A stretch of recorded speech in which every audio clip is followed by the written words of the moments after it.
Hola a todos, estamos de vuelta y ahora con una charla súper inspiradora.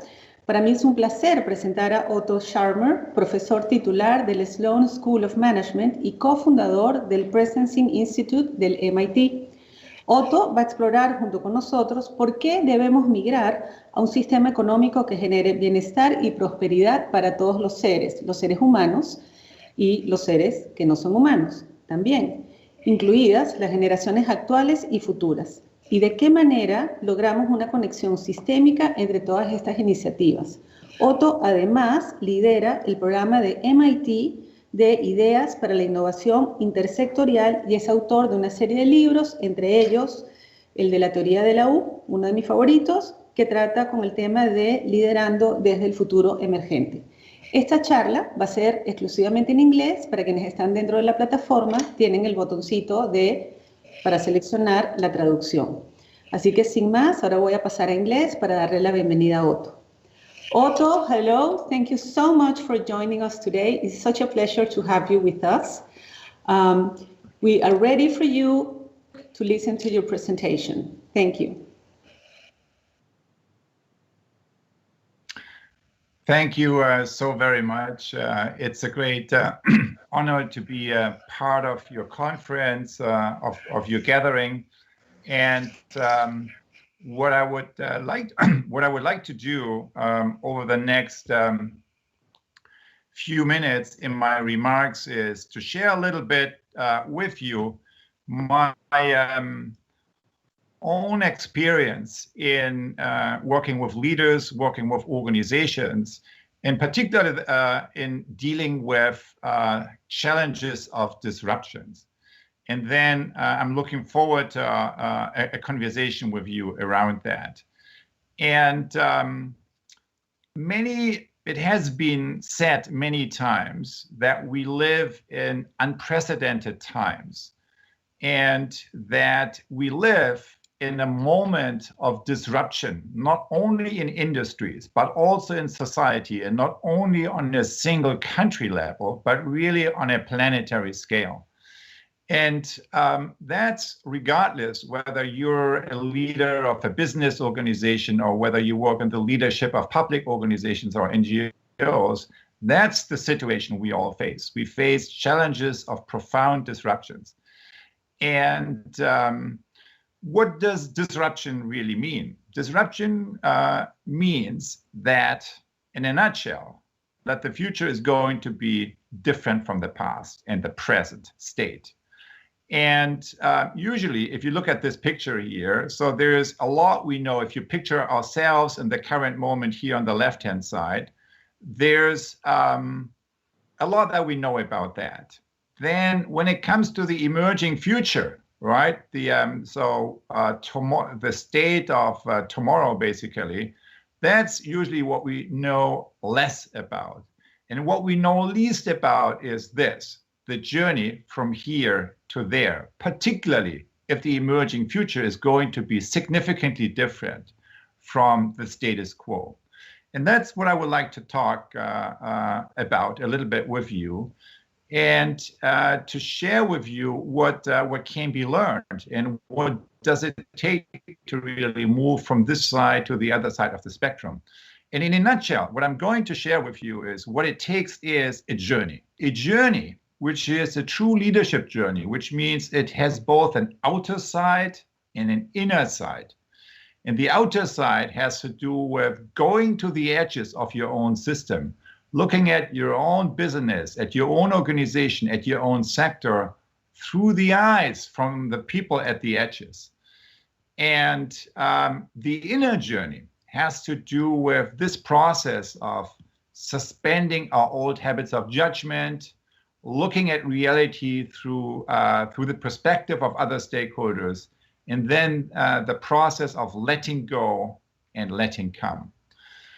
And before moving more into that, I would like to share with you kind of the methodological background. So I was born and raised in Europe, came here to MIT in the United States some 25 years ago, because I was attracted by the School of Organizational Learning and Systems Thinking that has been always part of the MIT ecosystem here. And what I'm going to share with you is really a systems view on leadership, a systems view on how to, as a leader, connect with and respond to challenges of disruption.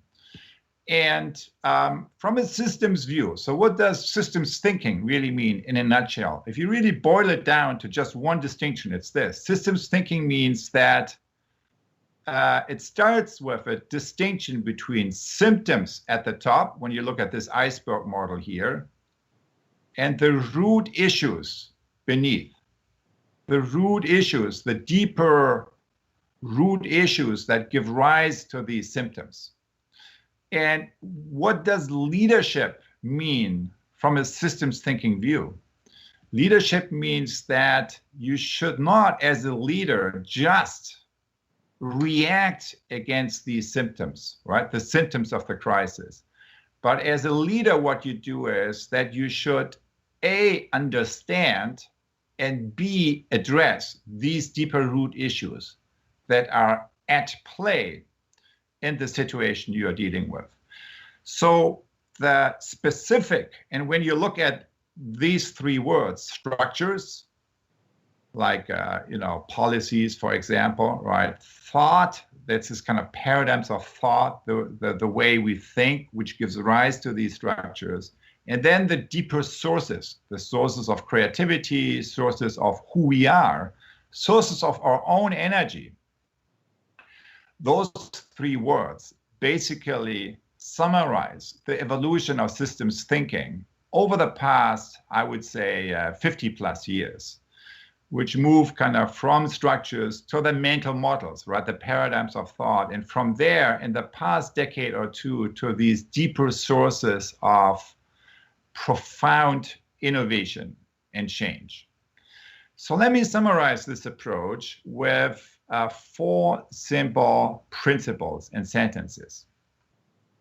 Number 1, you cannot understand a system unless you change it. Famously, Kurt Lewin, the founder of Action Research, which founded really this school of thinking and this school of learning, which is very much part of the MIT ecosystem here in the Boston area. Number 2, you cannot change the system unless you transform consciousness. So when it comes to change, you cannot change the system unless you transform the mindsets of the people that you're working with.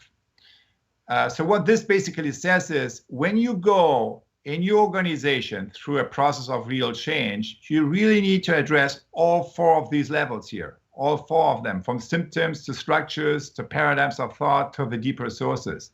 And if you only address the first 1 or 2, you're just stuck in reacting to the patterns of the past. So that's number 2. You cannot change a system unless you transform consciousness or mindsets, right?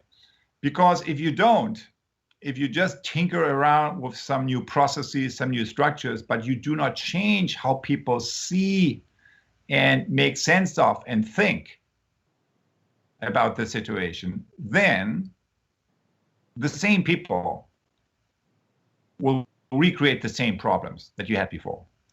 All right, that's number 2. Number 3, you cannot transform consciousness unless you make a system see and sense itself. So now we talk about the how, right? How do you change mindsets? And what I learned over the years is this: you have to make a system see and sense itself. Now, we already know that from individual change, right? When I go through a period of profound change as an individual, what do I do as a leader, right? I get a coach, right? I get one other person at least with whom I can talk this through, who can mirror me, maybe feedback some of the things that she or he is observing. Now, the same applies on an organizational and systems level, but often we are missing these mirroring infrastructures, these deep listening infrastructures. So if I have an if as an organization you go through a period of profound change, you need more than that organization. You need a holding space, in other words, right, for that change to be successful. And then lastly, the key for awareness-based leadership is to realign attention and intention. So let me unpack that a little bit. So basically what I'm saying is, and what you already know probably if you're a leader, is what it is as a leader that you pay attention to, that's where the energy goes. So energy follows attention. Wherever you as a leader and you as a human being pay attention to, that's where the energy goes. Both your own energy, but also the energy of the team around you. And the key really for successful leadership, in my view, is to realign attention with intention. So to put you, rather than just always react and have your focus on a reality that you want to avoid, place your attention on the reality that you want to bring into the world. So this deeper view of leadership, the first time I came across this deeper line of leadership work was in talking with leaders, in listening to leaders. So I did an interview study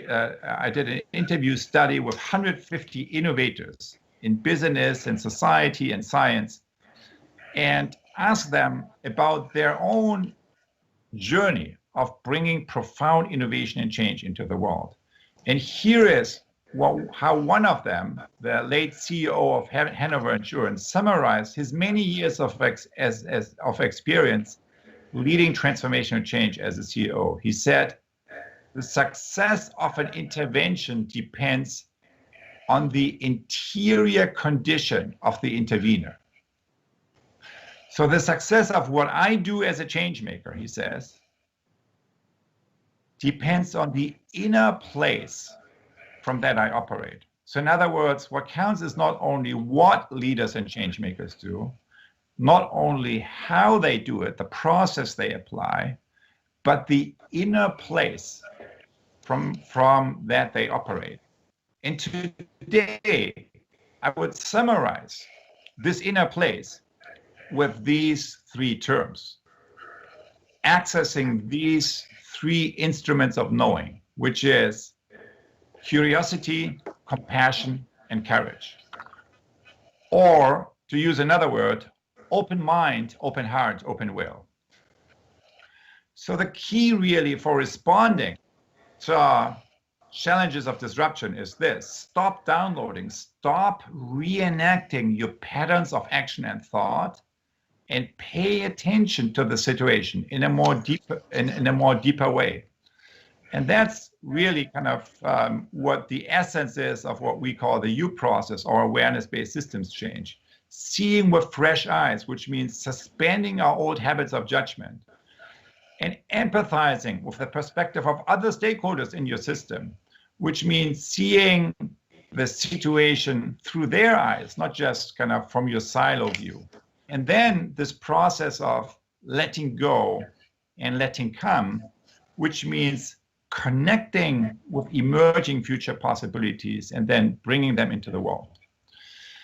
So when you double click on the word leadership, the word root, the Indo-European word root of the English word leadership, what it literally means is going forth, stepping from one territory to another one. So it literally means to sense and actualize emerging future possibilities. That's, I think, at the heart of leadership, particularly if you face a moment of disruption. And that requires, for that to be successful, it requires these three capacities: opening the mind, opening the heart, opening the will. But what is it I mean, we all know these examples here, maybe more from our micro environments and our teams and maybe organizations, when we have these lucky moments that we are part of. But what's going on in the larger society around us, very often, and partly even in our own organizations, it is the precise opposite. So it's an amplification, a profound amplification of ignorance, hate, and fear, aka closing the mind, closing the heart, closing the will. So if you want, it's like a freeze reaction of the human mind, right? Not a response of opening these deeper capacities of knowing. And what that results into is blinding ourselves, right? So it's the post-truth politics, right? So, and you can see Trumpism, right? I not only mean the person, but the whole phenomenon of Trump kind of 12,000 lies in office, right? Why after taking office, so that he reached the 12,000 lies and false statements in mid-July. So it's kind of blinding ourselves. And when you blind yourself and you deal with real problems like the coronavirus, you're into a rude awakening, right? That's kind of what the story that our country here in the US is going through now. And the same, of course, happens with climate, right? We are in denial of the climate challenges, and kind of the same dynamics play out. So blinding, the second phenomenon here is desensing, right? Rather than empathizing, we are entrenching, and desensing means we are getting stuck inside our own filter bubbles, kind of inside, a fragmentation of society, us versus them. So we are no longer feeling what people feel outside of our own bubble. And then rather than letting go of the past and connecting with the emerging future, we are holding on to the past, right? Make America great again. It's reorienting ourselves back to the past.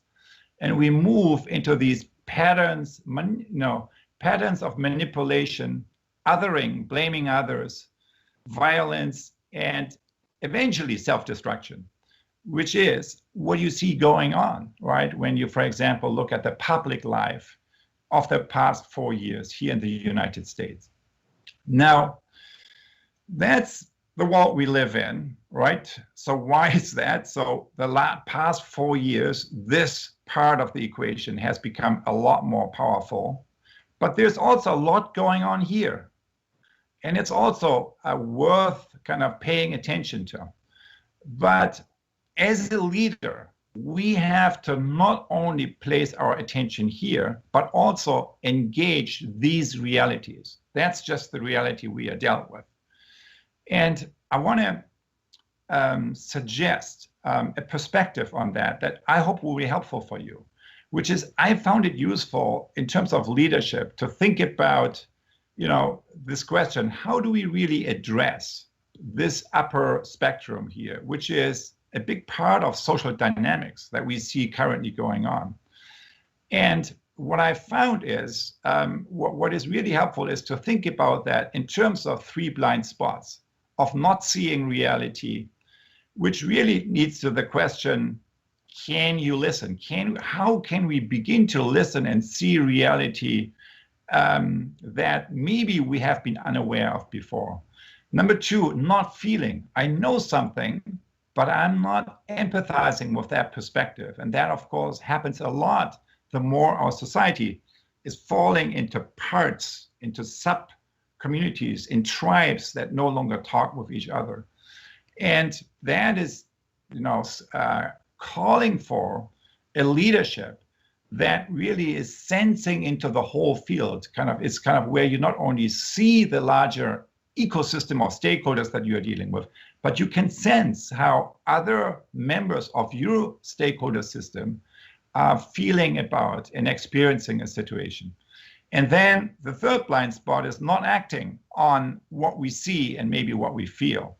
And that is calling for courage. It's calling for activating our true action confidence, our capacity to step into new territories that were unattainable before. So I think That's, maybe that's clearly, I would say, maybe it's an American perspective I'm offering to you, but I have traveled enough countries before COVID, and I know that this is not limited to the United States. It's a global phenomenon. You will be, I've never been in Peru, unfortunately, as of yet. You are the judge whether or not this is applying to your situation. But I want to end with saying something about what it really takes to address these issues. I think essentially it takes two things, right? So one is on a personal level, right? As a leader, as a change maker, I need to develop these deeper capacities, right? Of listening, of seeing through the eyes of other stakeholders, and of engaging really with activating our deeper capacities of change. Not only individually, but also on a system level, an ecosystem level, or organizational level. That's one thing. So that's kind of where we have maybe a little more control. But since you're a multi-stakeholder group now, composed of business leaders, leaders in government, and also leaders in civil society and NGOs, I want to also mention the other thing going on, and that is necessary to address this upper phenomenon here, to transform this. If everyone is just focusing on their own organization, that's not good enough. Because as leaders, as change makers, when you face a moment of disruption, it's part of your job to figure out, kind of have a view on what's going on in the bigger system, and be a part of the solution, not only seeing things going down the drain, into the wrong direction. So I would say what we live in, what we experience in a variety of societies and countries today is this, that we need to develop new infrastructures for innovation on the level of the whole system, on the level of the whole society or the whole country, and particularly in three areas: new learning infrastructures, new democratic infrastructures, and new economic infrastructures. So the new learning infrastructures really are about whole person, whole system learning. The new democratic infrastructures really make democracy a lot more direct, distributed, and dialogic, kind of engaging all the different stakeholders that belong to a situation in co-creative problem solving rather than just fighting against each other. And then new economic infrastructures in terms of shifting the mindset from ego to eco, or I could also say from a silo view to a systems view. So silo view is, ego system awareness just means I'm just looking at things just from my angle, from my interest. An ecosystem perspective is a true systems view where I understand what it looks like and feels like from the viewpoint of others. So in closing, I think the bigger topic of your gathering is really addressing the profound issues we face at this point, right? Which have to do with planetary healing and civilizational renewal, right? With what is civilizational renewal? It means to really reinvent how we work and live together, right? To reinvent the way we learn together, the way we make together our governance systems, right? AKA democracy, and reinvent our economy, right? So how we generate prosperity and well-being for all, and not just for a few. So if that's the issue we are working on, right, and one way or another, I understand that's kind of the topic of your gathering, then the real question, my take on it is this. This is only going to work if we activate co-creative social fields. In other words, co-creative or generative social fields. In other words, if we succeed so this will only work if we succeed in helping organizations and stakeholder groups to move from dysfunctional ways of connecting with each other, of interacting with each other, to ways that are more productive and co-creative. So that's what we mean with generative social fields, that we are able to sense and realize emerging future possibilities. That's really what the most important capacity we need when we face a moment of disruption. And to do this, that's my experience, because I have experimenting with that for the past 20 plus years. We need a support infrastructure. So that's the one thing. I mean, I'm in the field of systems thinking, organization learning. What is it we have learned over the past 50 plus years? One thing: you cannot go through profound change without a support infrastructure. So School for Transformation really is just a headline for something that personally I'm trying to contribute towards, because I believe today we live in a society where we know kind of this is the decade of transformation. We need to create profound change in just about every country, in every society in this decade that we are in, because a lot of the systems that we have that used to work well in the past are no longer in sync with the key challenges that we face today, right? So that's what disruption means. So we know this decade is the decade of transformation. That's clear. But what's not clear is, where do we develop the leadership capacity to lead this transformational change? Where do we, the transformation capacity or the transformation literacy, if you want, is not there. And that's what we need to develop. And this is kind of the support structure that I really try to develop and to replicate and to make available at scale. So in my view, this kind of support infrastructure that I call School for Transformation, this is the main thing it should be doing: democratizing the access to transformation capacity or transformation literacy.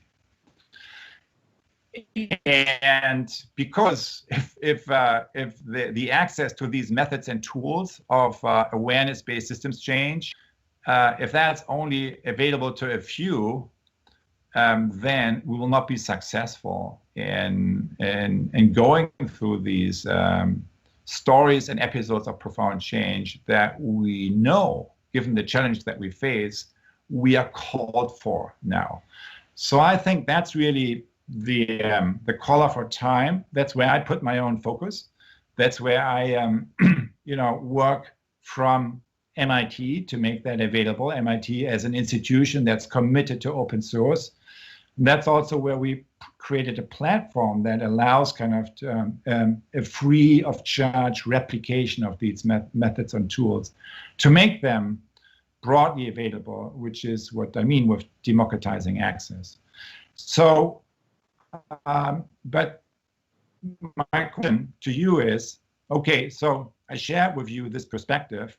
We live in a moment of disruption, and what really counts in a moment of disruption is to develop your own capacity to sense and actualize the emerging future, not just fight the problems, right, or fight the current moment, but really to develop this deeper innovation capacity.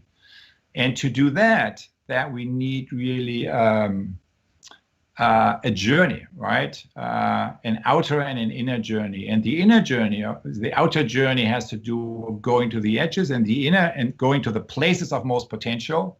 And the inner journey has to do with opening the mind, opening the heart, opening the will. And those are like holding spaces that we need to create for each other. And to do that at the level of scale, really, we need a support infrastructure for that. So that's why I support organizations and institutions, and I would love to hear from you kind of what how that fits with your own environment, with your own experience of change, and with your own view on what's going on at the current moment, and what are you called to do kind of as a citizen, as a leader, as a member of your society. Thank you. Thank you, Otto. That was mind-blowing, super inspiring. I think that, the framework that you have been working on, that you are proposing. The first, I have a question before we get into Peru and how it applies to us is, I would like to hear from you how we got so fragmented collectively. You know, when I look at the upper spectrum, it seems from what I'm seeing that the upper spectrum occupies a whole space. It's just so large. How did we get there? What do you think about that? Well, I would say this upper space is it's not entirely new. So we always had a version of that earlier in history. But what is new is that it is amplified and supercharged in a way we have never seen before. So that's the new thing. And if you look at the, so I'm offering you a mostly American perspective, even though, you know, I could comment also on a number of other countries. But from an American point of view, I would say it's very clear. It's like two things are the two main factors are dark money and surveillance capitalism. So I would say a little bit on both. Dark money is basically money hijacking the political process. So an example is, and you can read that up in the book Dark Money. Kind of, it's well documented and studied there. It's when you look at the transformation that's going on now. Well, what is it that's happening there? So, for example, in the sector of energy, right? We need to move from fossil fuel to renewable energy. Now, dark money and the amount of more than $500 million shifted public opinion in the United States. So in the early 2000s, there was a majority moving towards carbon tax. And then there was a group coming together and invested $500 million in the climate denial industry, which hijacked public opinion and created doubt about climate science, and thereby prevented the carbon tax from going through. So that's one example, right? So you have special interest groups through dark money working against the well-being of the whole. But the bigger issue, I think, I mean, that's like, you know, you could say, well, we have versions of that before, so what's so new? I mean, it's the scale. So it's the scale of the money that's flowing in. The financial industry is another example, right? And so but I think that's kind of the smaller piece. The bigger piece is social media. And it's, basically, if you look at the trillion-dollar companies, right, in market evaluation, why are they valued that high? Because they have a different business proposition. And it's based on big data, and it's based on turning big data, so which is based on people's experience, into information that you can use to manipulate behavior, user behavior on the level of the collector. So that's basically the proposition. And it works. Now, the problem is, so social media companies, as we all know, maximize their profit by maximizing advertising revenues. And that is maximized by user engagement. So how do you maximize user engagement? By activating the upper curve. It's hate, ignorance, so lies, and fear, right? So rage, hate, and fear are the main activators that maximize the user experience. So you can say, yes, it works for them. They are now trillion-dollar companies, but it also ruins democracy, right? So that's the problem there. It also is amplifying kind of a rampant phenomenon of depression and anxiety disorder among young people that is by and large proportional to the use of Facebook and social media. So we could go deeper into that, but I would say those are the two main factors. So then you could ask, well, does that mean technology is the problem? No, technology is not the problem. The problem is our intention that we use to design, deploy, and use technology. That's the problem. And that's basically calling for a massive space of innovation. I mean, in all fairness, over the past few weeks, we have seen some positive signs of the social media, the big data companies, in terms of kind of manipulation of the election, the current one, the 2021, not the 2016 one. So there are like some positive signs, but a lot more is necessary. And that will be one of the key areas of societal innovation going forward. And the future will not come out of the US here. It will come out of Europe, because in Europe, kind of the user community has a lot more power and regulatory power to enforce changes that later, I think, will also be adopted here in the US and in other places.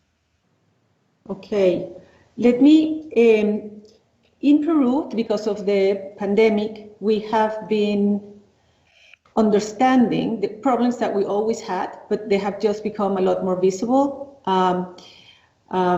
Obviously, in terms of healthcare, in terms of education, interconnectivity, we have not been in a good place. The good news is that this has become so visible that what I see is that the community, not only the government, but also the community and also the corporate leadership has been stepping in. And I think that we're moving more on the lower spectrum, and I'm very hopeful. Answering your questions as to, can you listen? Can you sense the field? Can you activate the courage? I think this is happening. And this is part of, what we have been discussing during this event. There are a lot of commitments and alliances to move forward. We understand. We had the example of Chile not long ago. Chile was like, oh, okay, we all want to be like the Chileans. Well, it turns out that the system and the systems that you mentioned were not really attending the needs of the expectation of the middle class. So we have been looking at Chile very closely in order to prevent that from happening to us. Now, I think that in that journey, it can be very easy to lose sight. And the question that I have now is, from what you have been studying and also your interactions probably with business leaders or people who are sitting at boardrooms and large companies, do you see large companies incorporating this mindset from the leadership of the C-suite, or even from the shareholders' point of view, incorporating this new, this view of how we need to work on the lower spectrum so we can fight or control the upper spectrum? Is that something? Is it happening? Yeah. So maybe I'm going to respond to that, but let me just add, like on your earlier question, a third item that belongs to this second one, which is, I did say dark money is one factor, kind of amplification, and the algorithms, right? So of social media is another one that drive maximize user engagement. But the third one is somehow with media. So somehow that we tend to, when you look at our public conversation, it's 100% absorbed by the upper half, even though a lot of our experience is also in the lower half, but it doesn't make it into the public conversation. So I think that's where leadership starts, because as leaders, we cannot just look at what we want to avoid. We need to put our attention on what we want to create. So we need to realign attention and intention. And in fact, I see a lot, both here in the US and also in other places going on. The Corona crisis, as you said, laid bare everything that was already broken before, right? And needs to be addressed in a more, it's not sustainable, kind of needs to be addressed in a different way. And it also sparked, particularly like on a community, on a neighborhood, but also partly in industries, right? It activated new behaviors and new collaborative structures that we haven't seen before. I mean, that's both true between organizations, between companies, when you look at how companies collaborate in part in creating solutions for this profound crisis that we face. And it also is observable on a micro level, right? Kind of how inside organizations, through this disruption, a lot more fluid ways of organizing have been taking shape. So there's a lot that, and I would also say what we experience is that if we as human beings put our mind on a problem together, we can bend the curve. We can bend the curve of our collective behavior, which is amazing. No other species on Earth can do that, right? No other species on Earth has this capacity to change the rules according to which collective behavior works, to bend the curve, based on realigning attention and intention. So I think there is a lot of encouragement and of innovation that we see inside and between organizations. And moving forward, we just need to apply the same approaches also to the other, particularly the climate change and the biodiversity and the social justice. You could say social justice issues, right, that are so much at the forefront of the current crisis. So yes, there's a lot, and we know from the corona, I mean, last night I was on the line with a few ministers from Cambodia, right? In their country, they have been very proactive in the corona response. In their entire country, they have 246 cases. That's all. 246 cases. And so it does give you, and then you have on the other end of the spectrum, United States, right? It gives you this spectrum, kind of leadership matters, whether we are in denial of a problem or are leaning into the problem with an open mind, open heart, and then start to act on that. Whether we do that timely or delayed makes a huge difference. And, comparing Cambodia or Taiwan kind of here with the United States really gives you the full spectrum. Absolutely. All right. Well, Otto, I have like 5 more questions, but they tell me that our time is up. This was super inspiring. I think that having this framework, it really makes you think what you can do, from a leadership position. We need to address, the elephant in the room and tell things how they are. And I think that there's a lot of goodness in people. And in my experience, people who have leadership roles only want to, explore and expand the greater good in everything we do from the companies and from the countries. But I agree with you that we don't talk about it enough. We don't talk about the consciousness. We don't talk about the intentionality. Sometimes I feel we're on the surface of things. That's what we're discussing. And I would be very interested to learn in the future how this conversation is going on the boardrooms as well. Before I close, I wanted to tell you, yesterday I had a session with John Elkington, and we were talking about green swans. And I was saying, well, we probably need a new kind of leadership. And he said, absolutely.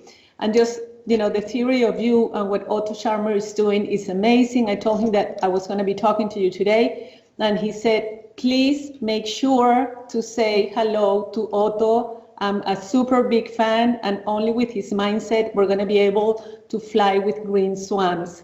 So I have a note here to say that. And with that, I want to thank you again. You are more than welcome to come and visit us in Peru. It would be lovely. And maybe you want to say a few words before we say goodbye? Well, thank you very much, Selma. That means a lot. And maybe in closing, as a closing thought, I think what we can observe today is a little bit like that we need new arenas of how we address some of these issues. And in the old days, we all often thought about organizational change. I need to make it happen in my organization. But here's what I think applies to organizations today, which is that they're often too big for the small problems, right? The more human and too small for the big problems, right? So that really calls for a new entity where change really happens. And we all want to go beyond blah, blah, blah, right? Kind of more talk, yes, right? And hot air, maybe on a country level or something like that, or global level. So I think that the operative question is, where is your ecosystem of change? Right. So what I mean with ecosystem is the people and stakeholders that you need to engage with in order to change the system. And so I think that's really kind of the ecosystem lens is really the one that's practical, because if you're just kind of inside your own organization, it's often too small, right? If you're just out there, just kind of all the big global problems, it's too much. I can't do it.